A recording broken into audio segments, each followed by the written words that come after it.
Imagine this for a moment. A city with walls taller than a four-story building, food supplies stacked for years, soldiers trained and ready to die for their homeland, and above all, the conviction that God Himself was on their side.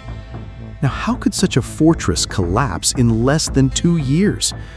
Jerusalem in 588 BC was supposed to be untouchable. Inside its stronghold lived about 75,000 people, but 18 months later, barely 10,000 were alive. That's not just a tragedy, it feels impossible. Yet it happened. And the way it happened tells us something profound, not just about war, but about human psychology, leadership, and the cost of arrogance. Now here's the twist.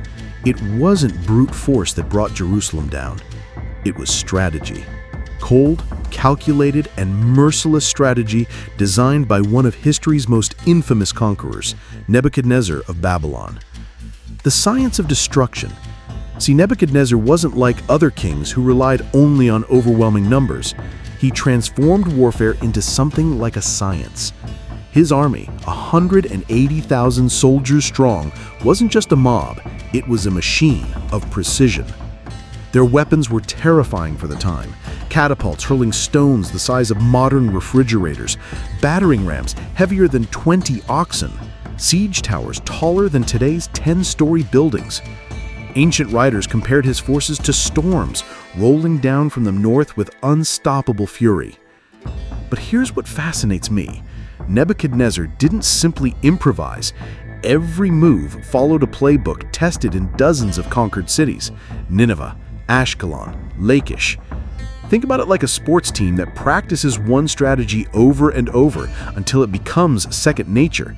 Except in this case, the game plan was total annihilation.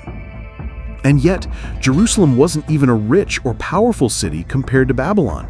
So why waste time on it? Why would the greatest empire of its day focus on this one small, stubborn capital? Why Jerusalem? To understand, we need to zoom out. Jerusalem's location made it irresistible. It sat right in the middle of the trade route between Babylon and Egypt, the two superpowers of that era. Whoever controlled Jerusalem controlled the flow of wealth and armies between continents. Even more dangerous for Nebuchadnezzar, Jerusalem was allied with Egypt, Babylon's sworn enemy. As long as the city stood, Egypt had a convenient foothold in Babylon's backyard. It was like leaving a dagger pressed against your spine. But there was another reason, a deeper one: pride. Other nations surrendered at the mere whisper of Nebuchadnezzar's name, but the Jews insisted their God was greater than any empire. Their defiance was more than military resistance, it was a theological insult. So for Nebuchadnezzar, conquering Jerusalem wasn't only about strategy, it was about making a point. No city, no religion, no people could claim superiority over Babylon. The first blow: psychology, not swords. Now here's where it gets interesting. Nebuchadnezzar didn't start with battering rams, he started with a smile. In 605 BC, his troops surrounded Jerusalem, but instead of attacking, he made a generous offer. "Send me a few of your brightest young nobles, and I'll spare your city." King Jehoiakim agreed. After all, better to lose a few than risk the entire population. And so, Daniel, Hananiah, Mishael, and Azariah, the most gifted youths of Jerusalem, were carried off to Babylon. We know them today as Daniel and his 3 friends who later faced the fiery furnace. But let's pause here. Was this really a good deal? On the surface, yes, the city was safe. But in reality, Nebuchadnezzar wasn't just taking hostages, he was stealing Jerusalem's future. Imagine draining a small town of its brightest doctors, engineers, and teachers, and raising them in a rival country. Within one generation, that town collapses, not from war, but from brain drain. Even more cunning, Jehoiakim's acceptance of this deal meant he had just declared Jerusalem a vassal of Babylon. Without realizing it, he had signed away the city's independence without a single drop of blood being spilled. The first blow to Jerusalem wasn't military, it was psychological. And it worked. the return of the king. But pride has a way of undoing even the smartest deals. 3 years later, Jehoiakim rebelled against Babylon. His son, Jehoiachin, lasted only 3 months on the throne before Nebuchadnezzar returned in fury. Picture this. From the top of Jerusalem's high walls, the young king looks out on an ocean of soldiers stretching beyond the horizon. For 3 days he held on, and then something unimaginable happened. He opened the gates and surrendered. Can you imagine the weight of that decision? No king of Jerusalem had ever done this before, but fear had broken the city's will. Nebuchadnezzar walked away with wagon loads of treasure from the temple, and most importantly, Jehoiachin himself as a prisoner. And yet Nebuchadnezzar was still playing the long game. Instead of killing the young king, he deported 10,000 of Jerusalem's leaders, warriors, craftsmen, intellectuals, and even the prophet Ezekiel. It was genius in its cruelty. By removing the brains and muscle of the nation, he left only farmers and shepherds behind, people who couldn't rebuild a rebellion even if they wanted to. For 11 years, this strategy worked. A puppet king named Zedekiah ruled what was left of Jerusalem. Babylon believed the problem was solved. But then came the mistake that would doom the city forever. The folly of Zedekiah. In 588 BC, Zedekiah broke his oath to Babylon. Why? 2 reasons: pressure from his people who wanted freedom at any cost, and promises from Egypt. But Egypt's promises were empty, and Nebuchadnezzar's patience had run out. This time he wasn't coming for tribute, he was coming for extermination. Cliffhanger for part 1. And what happened next was one of the most brutal sieges in human history. An 18-month nightmare where famine, fear, and betrayal tore Jerusalem apart from the inside. But before we go into the horrors, let me ask you, what do you think destroys a nation faster? An enemy's sword or its own leader's pride? That's the end of part 1. Would you like me to continue with part 2? The siege itself and the collapse of Jerusalem?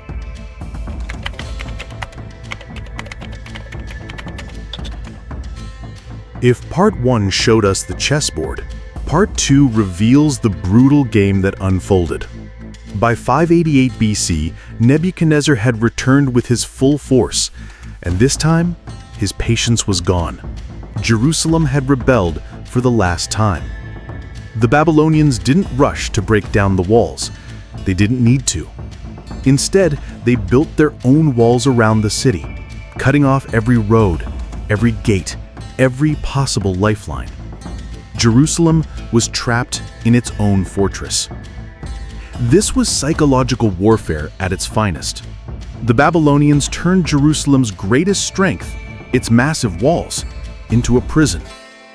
Inside were tens of thousands of people, packed tightly together, with food supplies that might last a year, maybe 2 if rationed carefully. But as the months dragged on, food became the sharpest sword of all. Hunger, the silent killer. At first, people adapted. Grain stores were counted, families rationed bread, and livestock was carefully slaughtered. But famine has a way of creeping in slowly, then striking all at once.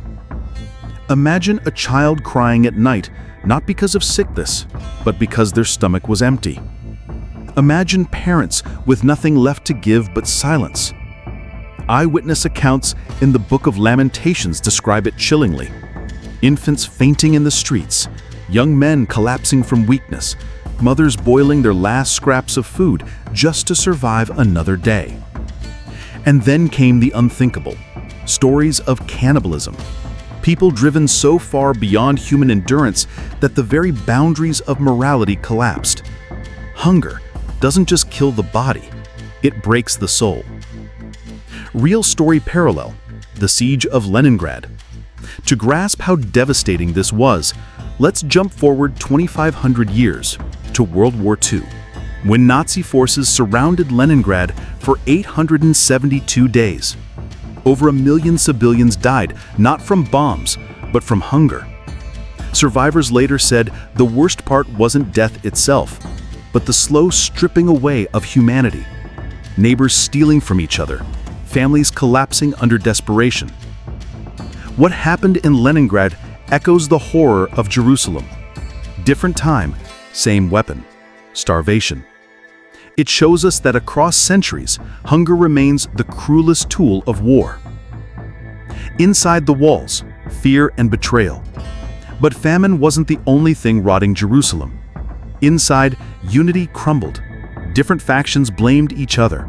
Some demanded surrender, others swore to fight to the death. Zedekiah, the puppet king, wavered constantly. His advisors urged him to trust Egypt, but the people knew Egypt would never come. The prophet Jeremiah stood in the city, pleading for surrender, warning that resistance would only lead to destruction. But who listens to prophets in times of war? To most, Jeremiah was a traitor, a voice of weakness. And yet history proved him right. The Babylonians didn't even need to strike yet. They let hunger do the work. By the 18th month, Jerusalem wasn't a city anymore.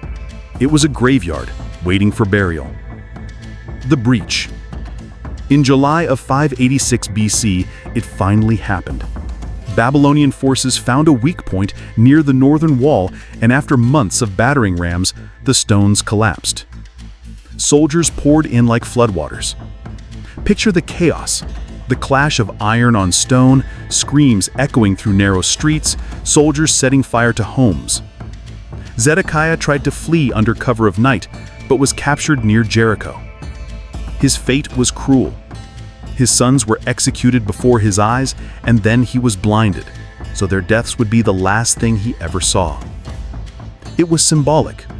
With Zedekiah's blindness, the last flicker of Judah's independence was extinguished. But the most devastating moment wasn't the fall of the king. It was the burning of the temple. This wasn't just any building. To the Jews, the temple was the center of the universe, the meeting place of heaven and earth where God's presence dwelt. When Babylon's torches set its cedar beams aflame, it wasn't only stone and wood that burned.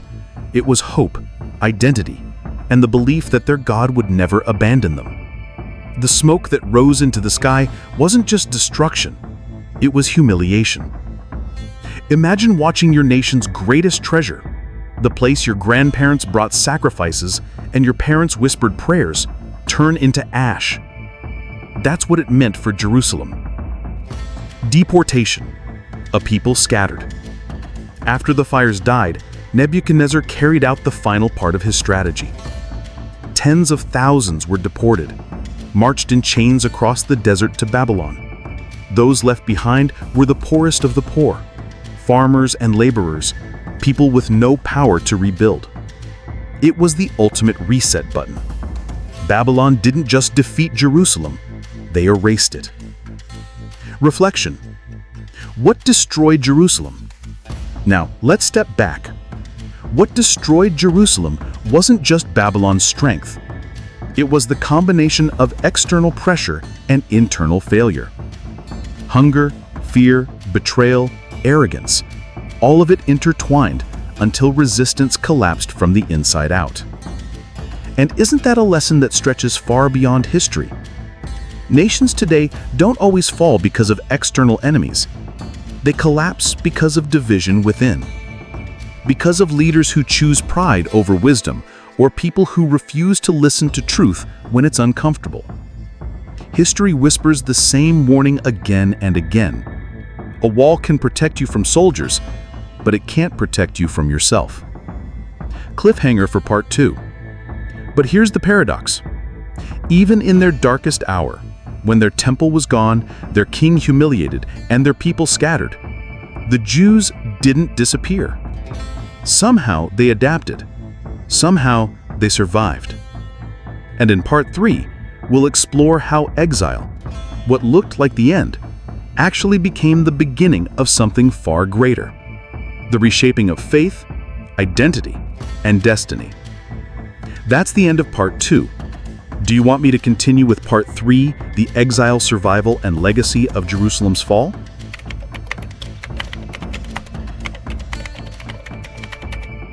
So far, we've seen Jerusalem rise in pride, fall in famine, and burn in fire. But the story doesn't end with smoke over the city or chains on the people's wrists. Strangely, that's where the story really begins. Because exile didn't destroy the Jewish people, it transformed them. Life in Babylon, a strange new world. Imagine walking hundreds of miles across scorching desert roads, not as a traveler, but as a prisoner. Behind you, the ashes of your home. Ahead of you, the towering walls of Babylon. Babylon wasn't just any city, it was the superpower of the ancient world. Wide streets, massive ziggurats, gardens that touched the sky. For a people fresh from ruin, it must have been both terrifying and awe-inspiring. But here's the strange part. While exile meant humiliation, it also meant survival. In Babylon, Jews weren't slaughtered, they were allowed to live, even build communities. Over time, they created businesses, farms, and schools. Instead of vanishing into the Babylonian culture, they did something remarkable. They adapted while holding on to their faith. The birth of synagogues. Here's where we see one of the greatest transformations in religious history. With the temple in ruins, Jews could no longer worship in the way they once did. No sacrifices, no priests, no holy city. So they created something new. The synagogue. Small gatherings in homes became the center of prayer, teaching, and community. It wasn't just about sacrifice anymore, it was about scripture, study, and the spoken word. And this shift changed everything. Judaism became portable. No longer tied to one building in one city, it could survive anywhere, whether in Babylon, Egypt, or one day even across the oceans. Real-life story parallel. The Armenian diaspora. To understand the resilience of exiled Jews, let's jump forward again, this time to the early 20th century. After the Armenian genocide, survivors were scattered across the world. Many thought Armenian culture would disappear, but instead, they built churches, schools, and businesses wherever they landed, from Los Angeles to Beirut to Moscow. The Armenians, like the Jews, turned exile into identity. Displacement didn't erase them, it strengthened them. And that's exactly what the Jews did in Babylon. Prophets in exile. It wasn't just structures that changed in Babylon, it was faith itself. Prophets like Ezekiel rose with new visions, wheels within wheels, dry bones rising to life, promises of restoration. These weren't just poetic words, they were lifelines. To a people who had lost everything, prophecy reminded them, this isn't the end. God is still with you, even here. And think about how radical that was. Every ancient religion tied their gods to land and temples. Lose your temple, lose your God. But the Jews said, no, our God is not bound to stone. He is with us even in exile. That belief is what kept them alive. Seeds of a future faith. Here's the twist.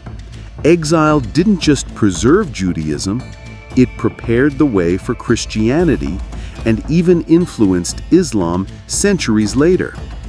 Think about it. Without exile, there might have been no synagogue system for Jesus to teach in.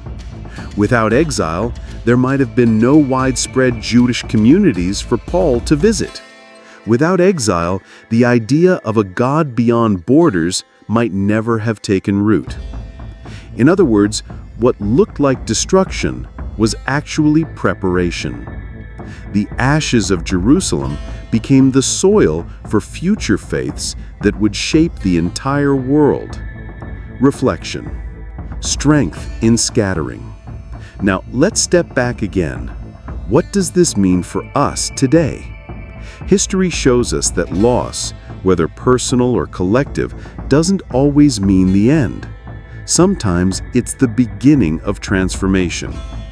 Think about immigrants who arrive in new countries with nothing but a suitcase, yet manage to build thriving communities. Or think about someone who loses their job only to discover their true calling in an entirely new field. Exile isn't always about geography. It can be about seasons of life when we feel displaced, broken, or forgotten. The question is, will we let loss define us or refine us? The return. 70 years later, as the prophets had foretold, the Jews were allowed to return to Jerusalem under Persian rule. They rebuilt the temple, though smaller than the first, but by then the people themselves had changed. They were no longer just survivors of a fallen city, they were carriers of an enduring identity. The temple was important, yes, but the real sanctuary was now within their hearts and their scriptures. Final lesson: the paradox of survival. So here's the takeaway. What destroys us doesn't have to define us. Jerusalem fell not once, but multiple times throughout history. Yet the Jewish people remained. Why? Because they learned the secret that walls and temples can fall, but faith, memory, and identity, if nurtured, can survive anywhere. That's a lesson for every one of us. Your greatest loss might one day become your greatest source of strength. What looks like exile today could be preparation for a deeper calling tomorrow. And maybe that's why this story still matters, not just as history, but as a mirror for our own lives. Closing words for the video. The fall of Jerusalem wasn't the end. It was the turning point. Out of ashes came resilience, out of exile came identity, and out of despair came hope that still echoes across thousands of years.